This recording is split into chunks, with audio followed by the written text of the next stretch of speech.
Ta hori horrela, industriaren defentsarako lantaldeak 2.150 milioi euro baino gehiago mobilizatzea erabaki du pasadan asteazkenean bertan 3 ardatz aktibatzeko. Lehenengoa, enplegua eta pertsonak babesteko, hau da, aldi baterako lan erregulazioan sar daitezke langileik konplementuak eskaintzeko, aukera berri programa bultzatzeko, langabezian dauden pertsonen kontratazioa indartzeko, edo prestakuntza berezia behar dute langilei laguntzeko. Guztira, 104 milioi euro aktibatuko ditugu, eta proposamen hauek gainera elkarrizketa sozialetekatuko ditugu.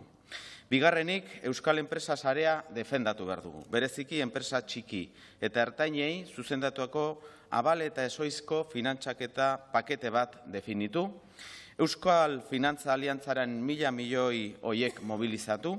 Balio erantsiko produktua garatzen laguntzeko lerro bat aktibatu eta lehen sektoreari zuzendetuako kontingentzia plan bat abiatuz. Eta azkenik, aukera eta merkatu berriak irekitzeko eta horrekin batera daudenak sendotzeko.